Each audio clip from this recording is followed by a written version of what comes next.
Hello everyone, मैं राजू एक बार फिर से स्वागत करता हूं आप सभी का हमारे यूट्यूब चैनल एजुकेशन पर्पस में। दोस्तों, आप सभी को इस वीडियो के माध्यम से मैं आपको समझाने वाला हूं सेमेस्टर 4 हिस्ट्री ऑनर्स के पेपर 8 से संबंधित वेरी इंपॉर्टेंट क्वेश्चन, जो कि दोस्तों इल्तुतमिश टॉपिक से रिलेटेड है, जो कि स्क्रीन पे आपको साफ साफ स्पष्ट अक्षर में लिखा हुआ दिख सकता है। तुर्की सुल्तान इल्तुतमिश की आरंभिक कठिनाइयां और उसके कार्यों की विवेचना कीजिए। जी हाँ दोस्तों, ये क्वेश्चन बहुत ज़्यादा इंपॉर्टेंट है और इसके साथ साथ ही इल्तुतमिश से संबंधित एक प्रश्न और भी आपके एग्जाम में आता है, वो भी स्क्रीन पे आपको दिख रहा होगा फ्लैश होते हुए कि इल्तुतमिश की उपलब्धियों का वर्णन करें। तो इस प्रकार से सवाल जो आते हैं सेम ही टाइप के क्वेश्चन है, ये दोनों मिलते जुलते क्वेश्चन है। ये दोनों को कंबाइन करके हम इसमें पढ़ेंगे कि किस तरीका से इल्तुतमिश के ये दोनों सवाल यदि आपके एग्जाम में आते हैं तो आपको किस प्रकार से जवाब देना है। और ये टॉपिक जो है दोस्तों आपके एग्जाम के लिए मोस्ट इंपॉर्टेंट है, इसलिए इसको बिल्कुल भी स्किप ना करें। मैं पहले भी बता देना चाहता हूँ कि ये वीडियो का लेंथ थोड़ा सा लंबा जाएगा, लेकिन वीडियो लेंथी नहीं होने वाला है। अगर सटीक तरीके से इस चीज़ को समझते हैं, सटीक तरीके से पूरा प्रॉपर तरीके से ध्यान देकर इस वीडियो को देखते हैं और समझते हैं, तो आपको जो है दोस्तों ये चीज़ें आसानी से समझ में आएंगी। साथ ही साथ दोस्तों मैं आपसे गुजारिश करूंगा कि आप इस टॉपिक को जब देख रहे हो तो इस टॉपिक के सामने देखते वक्त जो है सामने में कॉपी रखें और हाथ में कलम रखें और इसको सुनते हुए दोस्तों मेन पॉइंट्स को जरूर से जरूर नोट करें, ताकि जो भी चीज़ मैं आपको बताऊंगा वो प्रॉपरली और जो है क्लियरिटी के साथ आपको और अच्छे ढंग से समझ में आए। चलिए दोस्तों वीडियो को शुरू करते हैं। तो सबसे पहले हम समझेंगे दोस्तों इल्तुतमिश के बारे में, आखिर इल्तुतमिश था कौन। ठीक है, तो चलिए हम लोग जो है हमेशा की एक ही रीत है कि हम लोग सबसे पहले व्हाइट बैनर में चलते हैं और व्हाइट बैनर में जो है हम लोग आपको ले चलते हैं और वहां पे हम लोग समझेंगे इल्तुतमिश के बारे में। इल्तुतमिश को मैं आई से जो है दोस्तों डिनोट करता हूं। ठीक है, तो अभी हम लोग कुछ देर पहले या कुछ दिन पहले जो हम लोग पढ़ रहे थे दिल्ली सल्तनत, ठीक है, जिसमें जो है हम लोगों ने कुतुबुद्दीन ऐबक के बारे में पढ़ा था। किसके बारे में पढ़ा था? कुतुबुद्दीन ऐबक के बारे में। ठीक है, तो ये खुद ही दास था, एक गुलाम था, जिसको जो है किसने खरीदा था दोस्तों?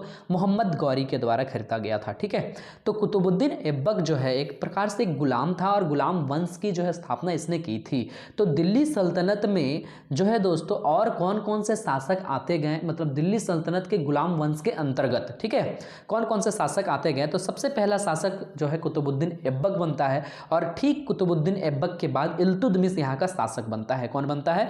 इल्तुतमिश। कहाँ का? दिल्ली सल्तनत के गुलाम वंश का। ठीक है, तो अब जो है दोस्तों अगर ये इल्तुतमिश यहाँ का शासक बना तो आखिर ये किस प्रकार से अपनी उपलब्धि हासिल करता है, इसका मतलब कौन कौन से कार्य करता है, इसी चीज को जो है थोड़ा घुमाकर आपके एग्जाम में पूछा जा सकता है। कार्य पूछ दे या उपलब्धि पूछ दे, सेम चीजें हैं, लेकिन थोड़ा सा लिखने का वे चेंज करेंगे। तो इसको जो है दोस्तों हम आपको समझाने का पूरा प्रयत्न करते हैं।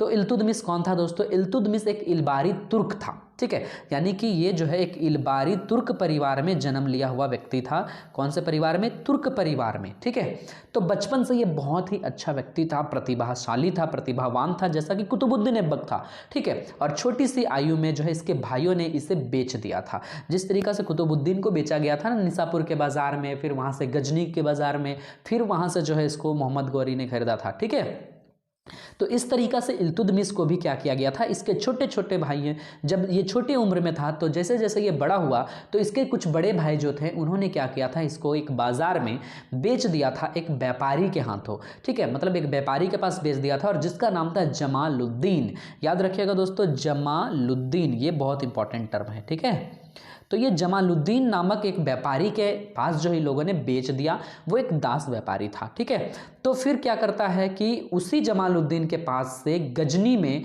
इसको फिर बेचा जाता है, जहाँ पे कुतुबुद्दीन ऐबक ने इसको खरीद लेता है।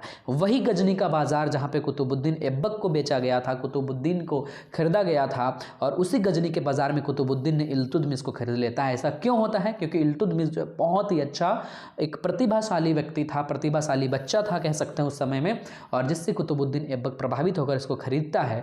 और फिर जो है दोस्तों इल्तुतमिश को वो सैनिक प्रशिक्षण देता है। सेम वही चीज लिखना है जैसे कुतुबुद्दीन ऐबक के साथ होता था, इसको सैनिक प्रशिक्षण देता है और अलग अलग गुण, अलग अलग योग्यता से इसको प्रखर करता है, इसको मजबूत बनाता है, और धीरे धीरे करते करते जो है दोस्तों इल्तुतमिश एक योग्य व्यक्ति के रूप में बड़ा होता है। और इसने भी वही काम किया जैसा कुतुबुद्दीन ऐबक ने मोहम्मद गौरी का विश्वास जीता था, ठीक उसी प्रकार से इल्तुतमिश ने कुतुबुद्दीन ऐबक का विश्वास जीता। और जो है दोस्तों याद रखिएगा 1205 ईस्वी में, उसी समय जिस समय मोहम्मद गौरी भी जिंदा था। ठीक है, तो 1205 ईस्वी में जहां खोखरों का युद्ध हो रहा था ना, उस युद्ध में कुतुबुद्दीन ऐबक तो शामिल था ही मोहम्मद गौरी के साथ। ठीक है, लेकिन उसी युद्ध में कुतुबुद्दीन ऐबक का साथ कौन दे रहा था? इल्तुतमिश भी दे रहा था, और जिसके कारण जो है दोस्तों इल्तुतमिश को भी दास्ता से मुक्त कर दिया जाता है। दास्ता का मतलब मैंने आपको समझाया था, दास्ता का मतलब होता है दोस्तों गुलामी।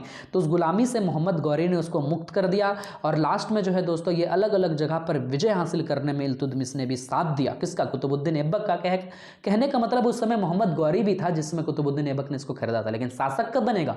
जब कुतुबुद्दीन ऐबक मर जाएगा, इसकी मृत्यु हो जाएगी तब। ठीक है, तो इस तरीका से विश्वास जीतते जीतते एक दिन ऐसा हो गया कि इसने इतनी अच्छी तरीका से कुतुबुद्दीन के मन में जगह बना ली कि अंततः जो है दोस्तों कुतुबुद्दीन ऐबक क्या करता है, अपनी एक बेटी का जो है विवाह इल्तुतमिश के साथ भी करवा देता है। अब जो है कुतुबुद्दीन ऐबक के साथ ये रहकर कार्य करता है, और कुतुबुद्दीन ऐबक की जब मृत्यु हो जाती है तो उस मृत्यु के बाद, उसके मृत्यु के बाद जो है दोस्तों इल्तुतमिश यहाँ का शासक बनता है, और इसकी क्या कठिनाइयाँ थी, इसके क्या कार्य थे और इसके क्या उपलब्धियाँ थी, इसको हम लोग समझेंगे और बहुत ही ब्रीफ में समझाएंगे। वीडियो थोड़ा सा लंबा जाएगा, तो दोस्तों बने रहिएगा। चलिए समझते हैं इसके सवाल को कैसे हल करते हैं।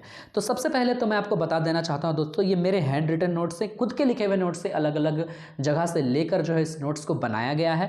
और ये जो नोट्स हैं मैंने इसलिए यहाँ पे दिया ताकि इसको देखकर आप समझें भी किस तरीका से एग्जाम में लिखना चाहिए। हालांकि दोस्तों एक चीज़ मैं आपको बता देना चाहता हूँ कि यहाँ पे हाईलाइटर्स के यूज किए गए, हर एक जगह पे हाईलाइटेड आपको दिख रहे होंगे, जो कि ग्रीनिश कलर में दिख रहे होंगे। तो इस तरीका की गलती आप एग्जाम में नहीं करेंगे। मैंने इसको नोट्स बनाया था अपने घर में पढ़ने के लिए, जिसके कारण जो है मैंने इसको हाईलाइटेड कर रखा है, लेकिन आप एग्जाम में हाईलाइटर का यूज नहीं करेंगे, ये बहुत बड़ी गलती है। ठीक है, तो चलिए दोस्तों सबसे पहले इसको शुरुआत कैसे करते हैं। तो मैंने आपको समझाया था जब व्यक्ति विशेष से प्रश्न हो तो आप भूमिका ना लिखकर प्रारंभिक जीवन से या इसके जीवन परिचय से किसी भी सवाल को जो कि व्यक्ति विशेष से रिलेटेड हो स्टार्ट कर सकते हैं। तो जो चीज़ मैंने आपको बताया था अभी कुछ देर पूर्व, उसी को यहाँ पे क्या कर देना है, छाप देना है। जी हाँ दोस्तों, यदि आपके दिमाग में छपा हो तो पेपर में छापने में कोई भी दिक्कत नहीं होगी, ये मैं मानता हूं। ठीक है, तो सबसे पहले आप क्या लिखेंगे, इल्तुतमिश का जन्म कहां हुआ था? इलबारी तुर्क परिवार में हुआ था। इसे किसके पास बेचा गया था? जमालुद्दीन के पास बेचा गया था। किसने बेचा था? तो उसके भाइयों ने बेचा था। तो ये 3-4 पॉइंट आपने याद कर लिए, एकदम डिटेल में लिख दो। इल्तुतमिश का जन्म मध्य एशिया के इलबारी तुर्क परिवार में हुआ था। बचपन से ही बहुत ज्यादा प्रतिभाशाली व्यक्ति था, और जो है उसके भाइयों ने उसे जमालुद्दीन नामक एक व्यापारी के पास बेच दिया था। और फिर जो है इसको कहां पे खरीदा कुतुबुद्दीन ऐबक ने? गजनी में। किसने खरीदा? कुतुबुद्दीन ऐबक ने। किससे खरीदा? जमालुद्दीन से खरीदा। किसको खरीदा? इल्तुतमिश को खरीदा। समझ रहे हो ना बात को? बस 2-4 पॉइंट आपको समझने हैं और उससे सभी लाइंस बन जाते हैं दोस्तों। इतिहास कोई कठिन कठिन विषय नहीं है, बस पॉइंट्स आपको समझ में आने चाहिए। लिखने की कला आपके पास अच्छी और बेहतर होनी चाहिए। आपसे कोई भी गलत एग्जाम में नहीं होगी, इसकी पूरी गारंटी लेते हैं। ठीक है, अब फिर जब इसको खरीदा तो क्या किया? खरीदने के बाद उसको सैनिक प्रशिक्षण दिया, तो सैनिक प्रशिक्षण दिया। उसके बाद वो गुणवान हो गया, वो गुणों से जो है भरपूर हो गया, वो योग्यता से भरपूर हो गया, और इसके कारण जो है कुतुबुद्दीन का विश्वास पात्र बन गया। यही तो लिखना है। और अभी मैंने आपको बताया था खोखरों के विरुद्ध युद्ध। अब कुछ पॉइंट्स याद तो करने ही होते हैं, रटना ही होता है। कुछ चीज़ों को समझना भी जरूरी है, कुछ चीज़ों को रटना भी जरूरी है। ठीक है, तो ये खोखरों का युद्ध कब हुआ था ये आप रट लेंगे, 1205 ईस्वी में। और इसमें इल्तुतमिश ने क्या किया था? इल्तुतमिश ने इसका साथ दिया था कुतुबुद्दीन ऐबक का, और उसमें मोहम्मद गौरी के छत्रछाया में कुतुबुद्दीन ऐबक था, और कुतुबुद्दीन के छत्रछाया में इल्तुतमिश था। और जिसके कारण मोहम्मद गौरी इसको दास्ता से क्या करता है? मुक्त करता है। और दास्ता से मुक्त करने के बाद यहां पे एक चीज देखिए दोस्तों, ग्वालियर का विजय। ठीक है, ग्वालियर किस क्षेत्र में पड़ता है ये आपके लिए मैं एक सवाल यहां पे ड्रॉप कर देता हूं। यदि आपको इस प्रश्न के जवाब आते हैं तो आप कमेंट बॉक्स में नीचे इसका जवाब जरूर दें। तो ग्वालियर के विजय के बाद उसने ग्वालियर का किलेदार के रूप में किसको नियुक्त कर देता है? उसी इल्तुतमिश को जो है किलेदार नियुक्त कर दिया जाता है। और इसके बाद बरन का गवर्नर भी उसे बनाया जाता है। मतलब अच्छे अच्छे पद इसको दिए जाते हैं, ये आप लिखिए, याद नहीं होता है तो। ठीक है, अब कुतुबुद्दीन उसकी योग्यता से इतना ज्यादा प्रभावित होता है, कुतुबुद्दीन ऐबक किसकी योग्यता से? इल्तुतमिश की योग्यता से, कि उसने अपनी पुत्री का विवाह जो है इल्तुतमिश से करा दिया। ध्यान दीजिएगा, इल्तुतमिश को कुतुबुद्दीन ऐबक ने खरीदा था, और इल्तुतमिश के साथ जो है कुतुबुद्दीन ऐबक ने अपनी पुत्री का विवाह कर देता है। ठीक है, ये चीज आप ध्यान दीजिए। क्यों? उससे खुश होकर। अब कुतुबुद्दीन ऐबक की मृत्यु हो जाती है, तो यहाँ पे एक सवाल मैं और ड्रॉप कर देता हूँ आपके लिए। यदि मेरा प्रीवियस वीडियो आपने नहीं देखा है तो उसको जरूर देखना, ऊपर के आई बटन में इसका लिंक मैं आपको लगा दे रहा हूँ। और इसी के साथ एक सवाल प्रीवियस वीडियो से रिलेटेड कि कुतुबुद्दीन ऐबक की मृत्यु कब हुई थी और किस कारण से हुई थी, यानी कैसे परिस्थिति में हुई थी, वे यदि आपको याद है या आपने कहीं पढ़ा है, सुना है, तो ज़रूर से ज़रूर उसका भी कमेंट बॉक्स में हमें जवाब दें। हमारा जो है वेट रहेगा आपका कि सवाल का जवाब आप सही दे पाते हो या नहीं दे पाते हो। तो चलिए आगे क्या लिखेंगे कि कुतुबुद्दीन की मृत्यु के बाद दिल्ली के नागरिक ने, दिल्ली सल्तनत का ही तो विकास हो रहा है, दिल्ली सल्तनत के स्थापक जो हैं वही तो है ना ये कुतुबुद्दीन ऐबक, ठीक है। अब कुतुबुद्दीन ऐबक की मृत्यु हो गई। अब मृत्यु होने के बाद दिल्ली के नागरिकों ने, वहाँ के अधिकारियों ने विचार विमर्श किया और जो है वहाँ के मुख्य जो काजी थे उनसे विचार विमर्श करके दिल्ली में जो है किसको आमंत्रित किया, इल्तुतमिश को आमंत्रित किया। और इल्तुतमिश को आमंत्रित करने के बाद जो है दोस्तों उसने सुल्तान पद को ग्रहण किया। यानी सुल्तान पद को ग्रहण करने से पहले वे एक चीज़ और चाहते थे, वे चाहते थे कि हम जो है जब भी किसी पद को ग्रहण करें तो मेरे पास आसपास जो है कोई भी जो है एक तरह से कह सकते हैं दुश्मन ना भटके। और इसीलिए उसने आराम शाह, ठीक है, आराम शाह को पराजित किया, उसको हराया और सुल्तान पद को क्या कर लिया, सुरक्षित कर लिया। और 1211 ईस्वी में दिल्ली के राज सिंहासन पर इल्तुतमिश बैठ गया। लेकिन दोस्तों यहाँ पे एक चीज़ और समझिए, इल्तुतमिश का जन्म इस तरीके से हुआ, किस तरीके से यहाँ पे शामिल हुआ, किस तरीके से इसको कैसे कैसे पद मिलते गए और किस तरीके से यहाँ का शासक बना। लेकिन अब शासक बनने के बाद इसके सामने बहुत सारी कठिनाइयाँ आती हैं और जिसमें सबसे प्रमुख कठिनाइयाँ ये तीनों दिख रही हैं ना, ये हैं। सबसे पहला गजनी का एल्दोज, एल्दोज जो कि कुतुबुद्दीन ऐबक के समय भी था, ये भी याद रखिएगा कौन था, इसका ससुर था और इसी की बेटी से शादी कौन किया था, कुतुबुद्दीन ऐबक किया था। तो वही एल्दोज जो इसके समय में भी इसके लिए समस्या उत्पन्न करता है। और दूसरी जो समस्या थी इल्तुतमिश के सामने वो था दोस्तों मुल्तान का कुबाचा। इस कुबाचा को भी कुतुबुद्दीन ऐबक ने हराया था। अब वही कुबाचा फिर से इल्तुतमिश के सामने समस्या बन रहा है। और तीसरा है लखनौती का अली मर्दान, ठीक है, अली मर्दान भी एक शासक है। तो इस प्रकार से ये चीज़ें जो हैं इसके लिए बहुत ज़्यादा बहुत बड़ी समस्या जो है उत्पन्न कर रही थी। मैं पहले भी बता देता हूं दोस्तों, वीडियो हमारी थोड़ी लंबी रहेगी लेकिन चीज़ें आपको सही तरीके से समझ में आएगी, ये तो मैं आश्वासन आपको दे सकता हूं, ठीक है। हालांकि आप इस वीडियो को पूरा अच्छा तरीका से देखेंगे तब, एक जगह पर कंसंट्रेट होकर देखेंगे तब, ठीक है। अब इसी चीज़ को थोड़ा डिटेल में यहाँ लिख देना है आपको। 3 चीज़ें याद रखनी है, एल्दोज याद रखनी है, उसके बाद कुबाचा याद रखनी है, अली मर्दान याद रखनी है। अब इसी को डिटेल में लिखो। किसी के सामने कोई समस्या होता है तो उसको कैसे हल करते हैं, क्या दिमाग लगाते हैं, वही चीज़ यहाँ लिखना है, ठीक है।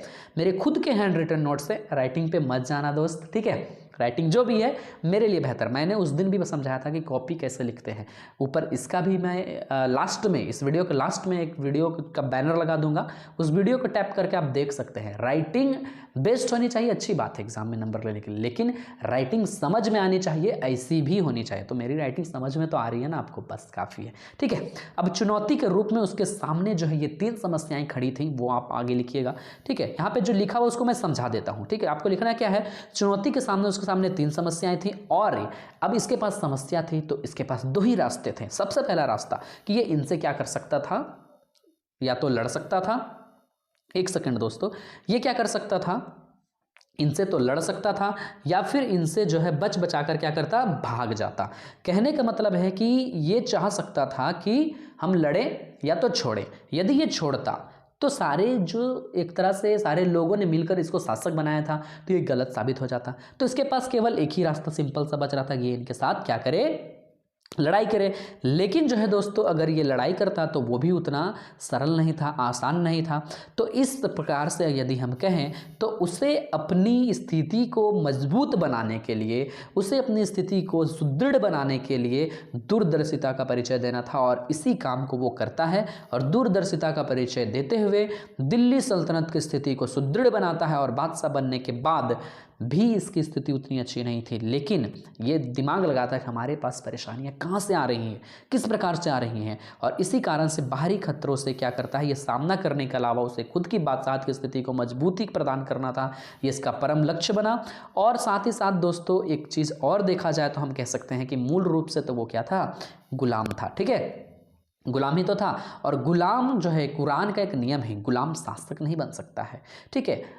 मतलब कहने का बात है कि बहुत सारे लोग इसके दुश्मन थे, इसके खुद ही के अपने ही परिवार के जो है मोहम्मद गौरी के ही परिवार के कुतुब्बी और मुईजी ये मेन सरदार थे, ठीक है। ये भी यहीं के सरदार थे और यही क्या चाहते थे कि इल्तुतमिश यहाँ का शासक ना बने। और इसी तरीक़ा से नसीरुद्दीन कुबाचा, तजुद्दीन एल्दोज, इस तरीक़ा से इसके आमने सामने जो है क्या कर रहे थे, अटक भटक भटक रहे थे और इसको जो है यानी कह सकते हैं कि इल्तुतमिश को दिल्ली की राजगद्दी का जो है एक प्रकार से वारिस नहीं मानते थे, और जिसके कारण इन लोगों ने क्या किया, इन लोगों ने उसे वारिस ना मानकर मतलब उसके आज्ञा का पालन करना बंद कर दिया। ये आपको लिखना है, ठीक है। और अत्यंत परिश्रम करने के बाद भी ये लोग क्या कर रहे थे, दिल्ली सल्तनत को बिखेरने का कोशिश कर रहे थे, तोड़ने का कोशिश कर रहे थे।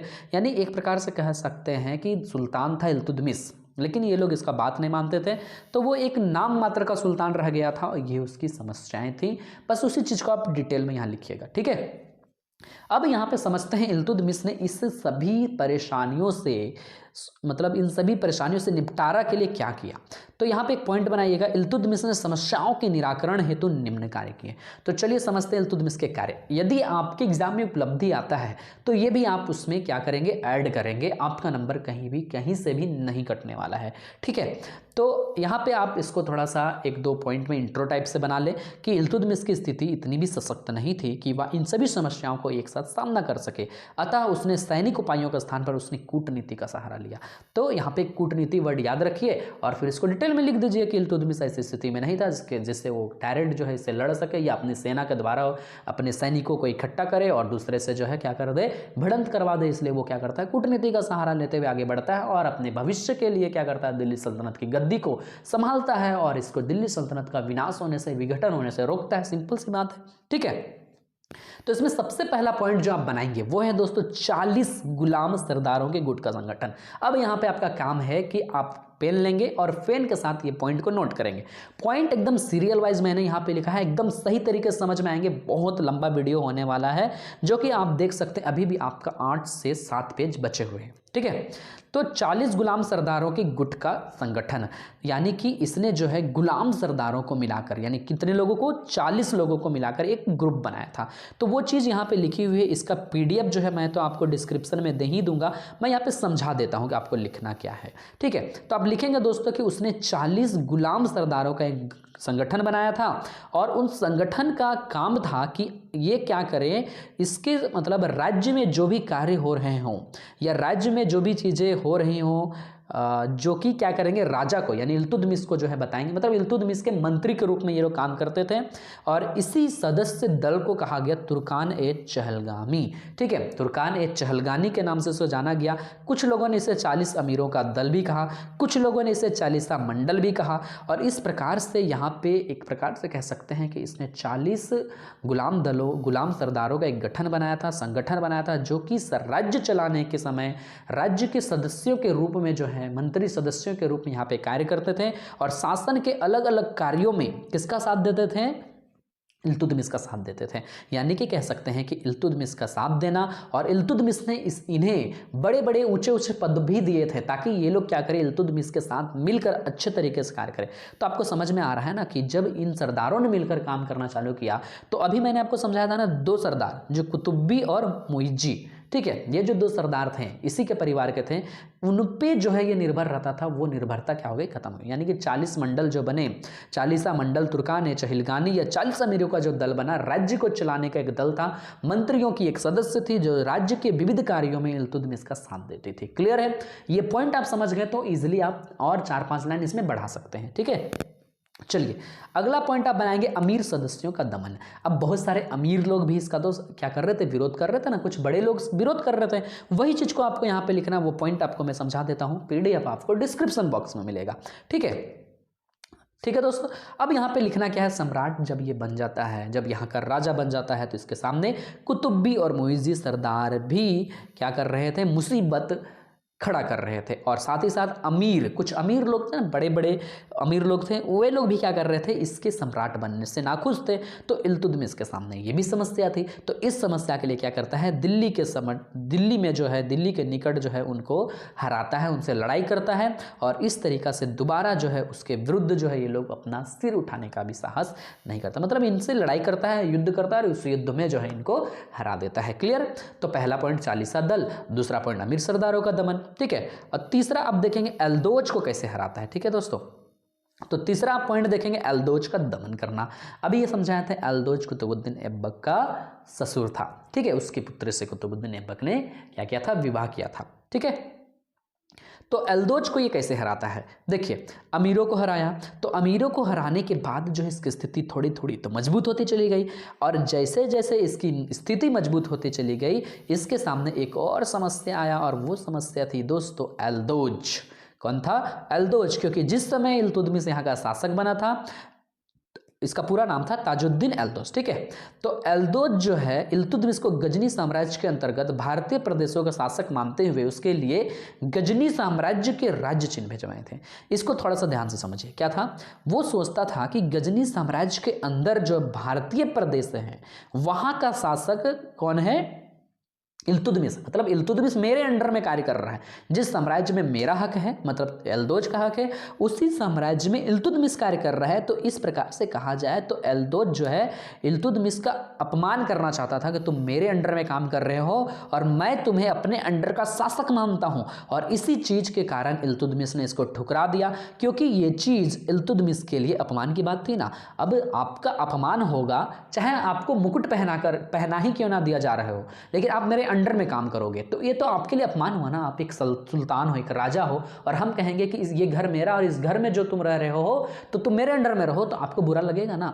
घर आपका, लेकिन मैं कहूँगा इसमें मेरा अधिकार है, इसलिए तुम्हारे ऊपर भी मेरा ही अधिकार होगा, तो ये तो गलत बात हुई ना। तो इसी तरीका से ये क्या करता है? अपना अपमान का बदला लेना चाहता है, और जिसके कारण ख्वारिज्म, ध्यान दीजिएगा, ख्वारिज्म एक जगह है, ये भी पॉइंट आउट कर लेना, पॉइंट मतलब नोट कर लेना कि ख्वारिज्म का एक राजा, वहाँ का शाह, राजा को क्या कहते थे? शाह कहते थे, सुल्तान को शाह कहते थे। तो उसी ख्वारिज्म के शाह ने एल्दोज पर आक्रमण कर दिया, ठीक है। कब आक्रमण किया? 1215 ईस्वी पर। तो 1215 ईस्वी पर जब ख्वारिज्म के राजा ने एल्दोज पर आक्रमण किया, तो एल्दोज भागते भागते भागते भागते कहाँ पहुँच गया? लाहौर पहुँच गया। कहाँ पहुँच गया दोस्तों? लाहौर। और फिर वहाँ जाकर कुबाचा को हराता है, ठीक है। कुबाचा को क्या करता है? हराता है। ध्यान से समझिएगा, एल्दोज किसका दुश्मन? इल्तुतमिश का। क्यों? क्योंकि इल्तुतमिश को अपना अंडर में रखता था, ठीक है। अब उसी एल्दोज को ख्वारिज्म के राजा ने हराया। अब वो भागते भागते लाहौर पहुंच गया, और लाहौर जाकर कुबाचा को हराया। किसने? उसी एल्दोज ने। अब उस लाहौर पर किसका अधिकार हो जाएगा? थोड़ा दिमाग दौड़ाओ। एल्दोज का, क्योंकि एल्दोज वहां से भागकर, गजनी से भागकर लाहौर पहुंचा, और लाहौर में कुबाचा को हराया, और वो यहाँ पे रहने लगा, ठीक है। इस प्रकार से यदि हम लोग देखें तो इल्तुतमिश दिमाग लगाया कि ये धीरे धीरे लाहौर पहुंच गया, हो सकता है ये भारत पहुंच जाए अपना साम्राज्य का विस्तार करने के लिए। तो इसी चीज का संकट जो है उसके दिमाग में लगा कि ये संकट मेरे सामने भी आ सकता है, और इसीलिए उसने एक बड़ी सी सेना तैयार की, और तराइन का तीसरा युद्ध हुआ। और तराइन का तीसरा युद्ध उसी के बीच में, एल्दोज और इल्तुतमिश के बीच में हुआ था। और इसके पहले जो है दोस्तों, मैंने तराइन के दूसरे युद्ध का जिक्र जो है प्रीवियस वीडियो में किया था। जरा हमें बताएं कि तराइन का दूसरा युद्ध कब हुआ था। तो इस प्रकार से जब तराइन का तीसरा युद्ध हुआ, ठीक है, तो तराइन के तीसरे युद्ध में इल्तुतमिश की क्या हो गई? जीत हो गई, ठीक है। तो इस तरीका से हम लोग कह सकते हैं कि यहाँ पर एल्दोज पर भी शिकंजा कसने का काम किसने किया? भले उसने लाहौर पर हराया, ठीक है, कहीं भी हराया, लेकिन एल्दोज को तो हरा दिया ना। एल्दोज हार गया और इल्तुतमिश क्या कर गया?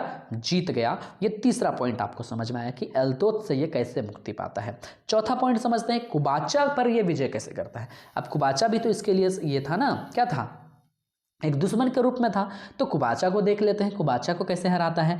अब देखिए, एल्दोज पर जैसे ही ये एक प्रकार से जीत हासिल करता है, ठीक है, तो एल्दोज से मुक्ति मिलने के बाद इल्तुतमिश कहाँ जाता है? कुबाचा के पास। कुबाचा पर आक्रमण करने का कोशिश करता है। तो 1217 ईस्वी में, इसको आप पॉइंट जो है क्या कर लेंगे? नोट कर लेंगे। 1217 ईस्वी में क्या करता है? कुबाचा पर इसने आक्रमण कर दिया और उसको हरा भी देता है। कुल मिलाकर जब एक इंसान हारता है तो क्या होगा? उसके अंडर में रहने लगता है, ठीक है, तो वो भी उसकी अधीनता क्या कर लेता है? स्वीकार कर लेता है। और उसी समय दोस्तों एक चीज याद रखिएगा, ये मंगबरनी, ठीक है, जलालुद्दीन मंगबरनी, जो कि कहाँ का शासक था? ख्वारिज्म का।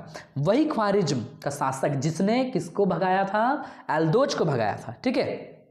तो इसी समय जो है चंगेज खां जो है दोस्तों क्या करता है? ख्वारिज्म के शासक जलालुद्दीन मंगबरनी पर आक्रमण करता है, और फिर ये मंगबरनी भागने पर विवश होता है। ये मंगबरनी भागते भागते कहाँ पहुंच जाता है? पंजाब पहुंच जाता है और कुबाचा के राज्य को क्षति पहुंचाता है। उसी कुबाचा के राज्य को, जिस राज्य को लूटने का काम इल्तुतमिश कर रहा था, और उसको जब क्षति पहुंचाता है, इसी बीच जो है मंगोल भी आता है और कुबाचा को क्षति पहुंचाता है। यानी कि कुबाचा के ऊपर ये मंगबरनी भी क्या कर रहा है, मार कर रहा है, मंगोल भी कुबाचा के ऊपर मार कर रहा है, लूट घसोट सभी चीज़ें जो है कुबाचा पर होने लगे थे। तो फिर ये सोचता है कि कुबाचा जिसके ऊपर इतने लोग अधिकार करना चाहते हैं, ये मेरा भी दुश्मन है। यदि मैं ऐसी स्थिति में इसके ऊपर आक्रमण कर दूं, ये तो पहले से टूटा हुआ है, अगर मैं आक्रमण कर दूं तो हो सकता है कि मेरे आक्रमण से ये पूरा तरीका से टूट जाए। और वही होता है कि कुबाचा पर इल्तुतमिश सामना करता है, और सामना करने के डर से उससे पहले ही ये क्या करता है, भाग जाता है। लेकिन इल्तुतमिश उसको उस समय भी नहीं छोड़ता है, उसका पीछा करता है, और चेनाब नदी पर स्थित मंसूरा के निकट जो है युद्ध होता है। और युद्ध में क्या कर जाता है, कुबाचा हार जाता है, और इल्तुतमिश इस प्रकार से लाहौर पर पूर्ण रूप से क्या कर लेता है, अधिकार कर लेता है। लेकिन दोस्तों याद रखिएगा कि अधिकार करने के बाद उसका अपना पुत्र नसीरुद्दीन जो है वहाँ का शासक बनता है, और कुबाचा को क्या करता है, कुबाचा नदी पार कर रहा था, मतलब हार जाता है ना, पराजित हो जाता है, और इसी नदी को पार करते करते उसका नाव पलट जाता है, ऐसा इतिहास में लिखा हुआ है। और जिसके कारण जो है कुबाचा की क्या हो जाती है, मृत्यु हो जाती है। तो आपने सबसे पहला समझा, थोड़ा हम रिपीट कर देते ताकि आप इसको भूले नहीं। सबसे पहला समझा 40 दल जो सरदार गुलाम सरदारों का संगठन था वो। उसके बाद आपने क्या समझा दोस्तों कि अमीर सरदारों से कैसे लड़ा वो। उसके बाद आपने समझा एल्दोज से कैसे लड़ा वो। एल्दोज चूंकि जो है अपना क्षेत्र छोड़कर भागा था, ख्वारिज्म के शासक के डर से लाहौर पहुंचा था, कुबाचा को भगाया। फिर उसी लाहौर के पास जो है किसने हराया, इसको इल्तुतमिश ने हराया। अब फिर से कुबाचा जब वहां का शासक बनने का कोशिश किया तो कुबाचा को भी हराया, और फिर जो है कुबाचा को हराने के बाद जो है कुबाचा की मौत खुद ही हो गई, कहां पर, डूबकर उस नदी को पार करते हुए नाव पलट गया, जिसके कारण, और नसीरुद्दीन वहां का शासक बना था जो कि इल्तुतमिश का बेटा था। अब अगला पॉइंट आप समझेंगे दोस्तों, मंगोल आक्रमण को अपने विवेक से रोकना। इसी के समय जो है दोस्तों चंगेज खां के नेतृत्व में 1220 ईस्वी में जो है दोस्तों ये आक्रमण हुआ था। चलिए समझते हैं मंगोल का आक्रमण। ठीक है, तो चंगेज खां के नेतृत्व में, चंगेज खां के नेतृत्व में मंगोलों ने क्या किया था, ख्वारिज्म के राज्य को तहस नहस कर दिया। किसके राज्य को, ख्वारिज्म के राज्य को। अब ख्वारिज्म का जो शासक था वो कौन था, मंगबरनी था। ठीक है, तो वहां का युवराज, उसका बेटा जलालुद्दीन मंगबरनी था ना जी, ख्वारिज्म का शासक। अभी आप पॉइंट वाइज समझते चले आ रहे हैं तो इस चीज को समझिए। ठीक है, अब ख्वारिज्म का शासक कौन था, कह सकते हैं हम लोग उसका युवराज, उसका राजा का बेटा मंगबरनी जो है भागा, कहाँ भागा, पंजाब की ओर। ठीक है, क्यों भागा, क्योंकि चंगेज खां के नेतृत्व में मंगोलों ने मध्य एशिया के ख्वारिज्म पर जो है, इस पॉइंट को थोड़ा समझिए, ये लंबा लिफाफा लिखा हुआ समझने की जरूरत नहीं है, पॉइंट समझो।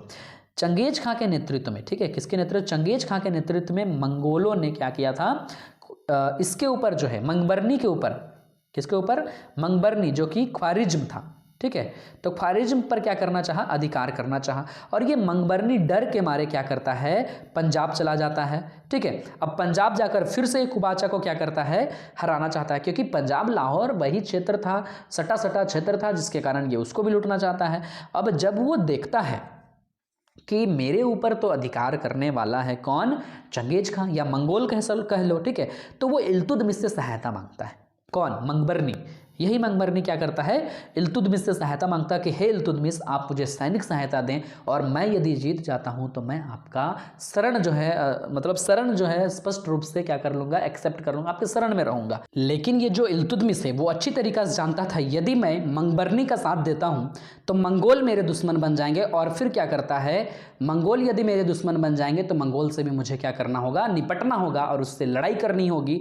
लेकिन जो है दोस्तों यदि इसका साथ नहीं देता हूं तो मंगोल इसको हराएंगे, और फिर लास्ट में मेरे तरफ भी बढ़ेंगे। ठीक है, तो ये क्या करता है, कुशलता पूर्वक और विनम्रता पूर्वक जो है एक दिमाग लगाता है, कूटनीति, कुशल कूटनीति का परिचय देता है, और इस परिचय के साथ साथ विनम्रता पूर्वक जो है उसको जो है, किसको, मंगबरनी को कहता है कि हे मंगबरनी, आपके जो प्रदेश हैं वहाँ जो है, वहाँ का जो जलवायु है, वहाँ का जो एक प्रकार से कह सकते हैं वातावरण है, हमारे सैनिक के लिए सही नहीं है, हमारे सेना के लिए सही नहीं है, हमारी सेना वहाँ टिक नहीं पाएगी। और इस तरीका से अस्पष्ट शब्द में क्या करता है, उसे अपनी सैनिक सहायता देने से इनकार कर देता है। लेकिन फिर भी वो इस डर से कि हो सकता है कि मंगबरनी नाराज हो जाए और उल्टा मेरे ही ऊपर आक्रमण ना कर दे, क्योंकि मैं उसका साथ नहीं दे रहा हूँ किससे लड़ने के लिए, मंगोल से लड़ने के लिए, इसलिए वो धीरे धीरे जो है पीछे अपना एक सेना भी रेडी कर रहा था। लेकिन जो है दोस्तों क्या होता है, मंगबरनी जो है उससे लड़ने की स्थिति में नहीं था, और जिसके कारण जो है वो मतलब उस युद्ध मतलब कह सकते हैं मंगबरनी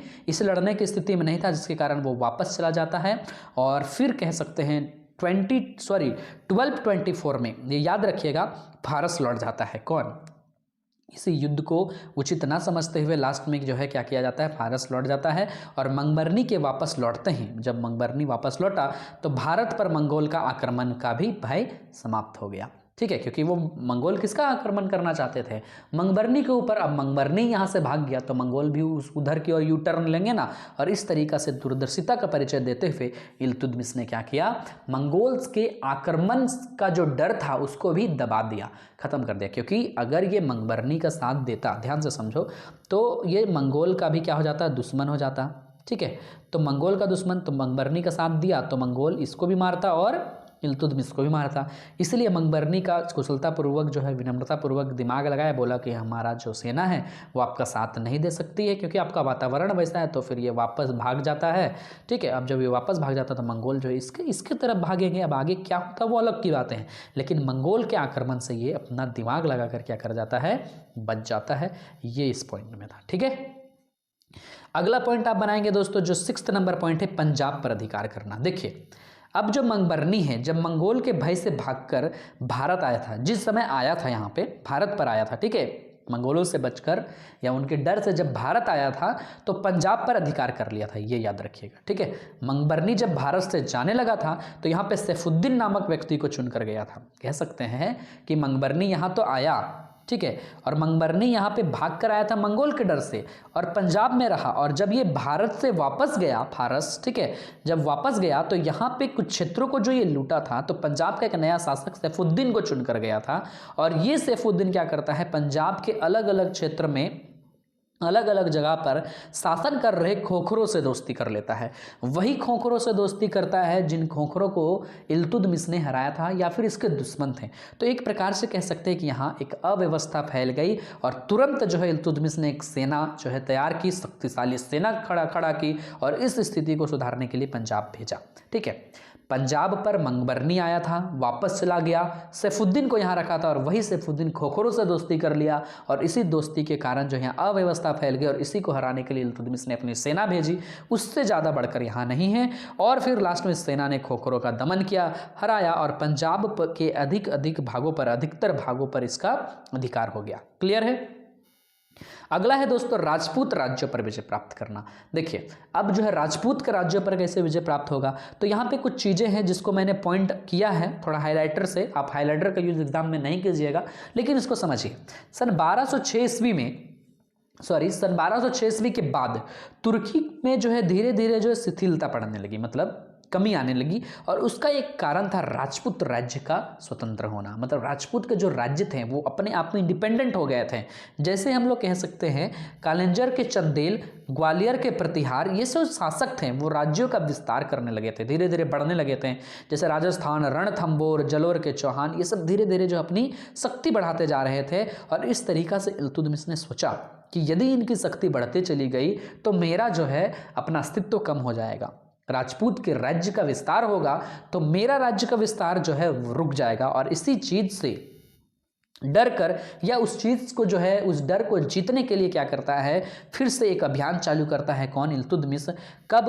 1226 ईस्वी में। और फिर रणथंबोर 1227 में मंदोर को जीतता है और इसी तरीका से जलौर, बयाना, थंगोर, अजमेर, नंगौर, अलग अलग क्षेत्रों को जीतता है। अब इसको लिखिए कैसे कि ये धीरे धीरे अलग अलग क्षेत्रों को जीतता हुआ क्या करता है, आगे बढ़ जाता है। ठीक है, तो इस तरीका से राजपूत के अलग अलग राज्यों को जीतकर, राजपूत के क्षेत्रों को जीतकर राजपूत के क्षेत्र का विस्तार को क्या करता है, ये रोक देता है और इस तरीका से इसकी ये भी समस्या दूर हो जाती है। अब अगला यहाँ पे आप पॉइंट बनाएंगे दोस्तों, खलीफा से सम्मान प्राप्त करना।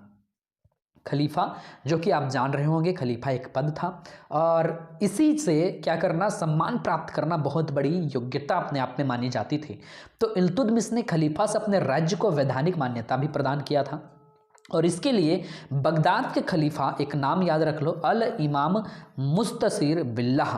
ठीक है, इतना लंबा याद नहीं होता है, कोई दिक्कत नहीं है, याद रखना है आपको सिर्फ एक पॉइंट। बगदाद के खलीफा से क्या करता है, ये गुजारिश करता है, निवेदन करता है कि इल्तुतमिश को क्या किया जाए, सम्मान दिया जाए। और कुछ सम्मान जो थे इसको दिए गए थे।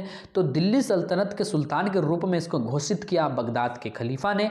इसके अलावा सुल्तान हिंद का उपाधि दिया बगदाद के खलीफा ने। और इसका एक नाम जो है हम लोग कह सकते हैं खलीफा का सहायकी, एक उपाधि जो इसको मिला। और नासिर अमीर उल मोमियम ने जो है इसको मतलब इसको क्या किया था, उपाधि के रूप में जो है नाम दिया था। तो सुल्तान हिंद याद रखिएगा। और एक सवाल आता है एग्जाम में, सुल्तान हिंद के नाम से किसे जाना जाता है, तो इल्तुतमिश को जाना जाता है। अगला आप पॉइंट लिखेंगे इसी में पैराग्राफ चेंज करके कि इल्तुतमिश जो है इस प्रकार से अपने साम्राज्य का धीरे धीरे विस्तार किया, अपने समस्याओं का निराकरण किया, अपनी समस्या से निकला। और जो है दोस्तों 30 अप्रैल 1236 ईस्वी को इसको क्या हो जाती है, मृत्यु हो जाती है। अगला आप बनाएंगे दोस्तों इल्तुतमिश का मूल्यांकन। लेकिन दोस्तों यहाँ पे मैं एक चीज़ आपको बता देना चाहता हूँ कि मूल्यांकन लिखने से पहले एक पॉइंट आप यहाँ पे और ऐड कीजिएगा, इल्तुतमिश की उपलब्धियाँ। क्या कीजिएगा, उपलब्धियाँ। ठीक है दोस्तों, थोड़ा सा लिखने में दिक्कत होता है, लेकिन आप सुन लेंगे तो सही सही लिखेंगे। तो इसकी जो उपलब्धियाँ थीं वो कुछ इस प्रकार से आप लिख सकते हैं, ये बहुत ज़्यादा प्रतिभाशाली था, ठीक है, प्रभावशाली था, और अपनी प्रतिभा के बल पर अपनी विरोधियों को अपनी शक्ति से, अपनी कूटनीति से, जो भी चीज़ आपने अभी पढ़ा ना उससे क्या क्या चीज़ें इसने हासिल किया उसी को लिखना है। शक्ति से इसको दबाने का प्रयास किया और एक योग्य शासक के साथ साथ ये एक योग्य विजेता भी बना। और इसने अपने दुश्मनों का जो है बहुत ही कूटनीति के साथ, बहुत ही चालबाजी के साथ उनको हराने का काम किया। और जो है दोस्तों इसकी शासन और प्रशासन की जो कला थी वो बहुत ही ज़्यादा बेहतर थी। और इसके प्रशासन की जो कला थी उसमें 3 क्षेत्रों को हम लोग बांट कर पढ़ते हैं जो कि बहुत ज़्यादा उल्लेखनीय है। सबसे पहला इक्तादारी प्रथा। ठीक है दोस्तों, कौन सी प्रथा, इक्तादारी प्रथा। दूसरा मुद्रा प्रणाली। ठीक है, क्या थी, दूसरा मुद्रा प्रणाली। इसका जो है इसका प्रशासन व्यवस्था मैं बता रहा हूँ। ठीक है, उपलब्धि में इसको जोड़ेंगे आप। ठीक है, प्रशासन व्यवस्था में इक्तादारी प्रथा, मुद्रा प्रणाली, और तीसरा है दोस्तों सैन्य संगठन। ठीक है, तीसरा क्या है, सैन्य संगठन। तो इन तीनों को जो है थोड़ा डिटेल में आपको बता देते हैं, भरबली बता देते हैं, लेकिन आप थोड़ा लंबा लिखिएगा। इक्तादारी प्रथा क्या होती है, तो इक्तादारी प्रथा का एक वीडियो भी है मेरे चैनल पर मिलेगा, जो कि लास्ट के बैनर में आपको दे दूंगा लिंक। ठीक है, तो दोस्तों एक राजा के पास छोटे छोटे भूमि होते हैं। ठीक है, छोटे भूमि होते हैं, और इन भूमि पर जो है एक व्यक्ति को वो चुनता है। और इन भूमि को व्यक्ति को विशेष रूप से इसलिए चुना जाता है, ठीक है, थोड़ा शॉर्ट में मैं बता रहा हूँ। ठीक है, किसी एक व्यक्ति विशेष, जब एक व्यक्ति एक राजा के पास अपना कार्य देता है, सेवा देने का कार्य करता है, तो राजा उसको पैसा ना देकर एक जमीन देता है, और जमीन का एक छोटा सा टुकड़ा देता है, और इसी जमीन के छोटे टुकड़े को इक्ता कहा जाता है, और इसी व्यवस्था को इक्तादारी व्यवस्था कहा जाता है। और जो व्यक्ति यहाँ पे शासक या फिर इस जमीन का मालिक बन जाता है उसको इक्तादार कहा जाता है। और इस प्रथा का जो है सामंतवादी प्रथा का अंत करने के बाद इक्तादारी प्रथा जो है इसने चलाया था। ठीक है, अगला हम लोग देखेंगे मुद्रा प्रणाली। तो मुद्रा प्रणाली में कुछ नहीं लिखना बस इतना है कि इसने एक नई प्रकार की मुद्रा प्रणाली चलाया था, जिसमें तांबे के सिक्के, जीतल चांदी के सिक्के और टंकों का प्रचलन था। ठीक है, और उसमें अरबी से क्या, अरबी भाषा में जो है इल्तुतमिश के नाम छपे होते थे। अगला आप लिखेंगे सैन्य व्यवस्था। तो इसकी सैन्य व्यवस्था बहुत ही अच्छी है, लेकिन केंद्रीय सेना का कोई प्रमाण इसमें मिला नहीं है। लेकिन इसके अंगरक्षक, जानदार और बहुत सारे लोगों का जो है इसने दल बनाया था, जो क्या करती थी, इसे जो है बाह्य आक्रमणों से बचाती थी। और ये इसकी क्या थी, उपलब्धि थी। ठीक है, और इसके साथ साथ उसने बहुत सारे महल का भी निर्माण करवाया था। तो एक उपलब्धि के रूप में एक पॉइंट आप यहाँ पे और बना सकते हैं, जो कि आप बनाएंगे कला और संस्कृति का पोषक। तो बहुत ही अच्छा व्यक्ति था, शरणार्थी, कलाकार, शिल्पकार, सबका जो है विद्वान, सबका जो है क्या करता था, एक प्रकार से मनोबल को ऊंचा करता था। और साथ ही साथ मजदूरों का योगदान से जो है इन्होंने एक भव्य भंडार का भव्य इमारत का जो है इसने क्या किया था, निर्माण करवाया था, जिसका नाम है कुतुब मीनार। ठीक है, कुतुब मीनार का सफल रूप से निर्माण करने का काम इन्होंने ही किया था, लेकिन इसका नींव जो है किसने रखा था, कमेंट बॉक्स में आप मुझे जरूर बताएं। ठीक है, तो अगला आप लिखेंगे इसका मूल्यांकन। ठीक है दोस्तों, तो इल्तुतमिश का मूल्यांकन लिखेंगे। इल्तुतमिश के मूल्यांकन में जो चीज़ें आपने पहले पढ़ा वही चीज़ आप यहाँ लिखेंगे। वीडियो का लेंथ थोड़ा लंबा है, इसलिए जो है दोस्तों मैं इसको थोड़ा डिटेल में ना समझाकर शॉर्ट में बताता हूँ कि ये बहुत ही चतुर दूरदर्शी राजनीतिज्ञ था और कुतुबुद्दीन के जैसा ही एक अच्छा व्यक्ति था, जो गुलाम वंश का एक संस्थापक के रूप में कुतुबुद्दीन ऐबक ने कार्य करने का काम किया था, ठीक वैसा ही काम इल्तुतमिश ने भी किया। और जो है बहुत सारी चीज़ें जो आगे आप लोगों ने पढ़ा उसी चीज़ को आप यहाँ पे लिखेंगे, और वही चीज़ जो है दोस्तों यहाँ पे लिखा हुआ है, और इसका डिस्क्रिप्शन बॉक्स में मैं इस PDF का लिंक दे दूंगा। ठीक है दोस्तों, मिलेंगे आगे के वीडियो में, तब तक के लिए बाय। इतना ही इस वीडियो में, थैंक यू सो मच। बने रहिएगा हमारे चैनल में, और हमारे चैनल से जुड़े रहने के लिए आप हमारे चैनल को अब तक सब्सक्राइब नहीं किए हैं तो जरूर से जरूर सब्सक्राइब कर ले। साथ ही साथ नए वीडियोज़ के नोटिफिकेशन से अपडेट रहने के लिए क्या करेंगे, हमारे चैनल को सब्सक्राइब करने के साथ साथ नोटिफिकेशन बेल का आइकन को ऑल पे सेट करेंगे।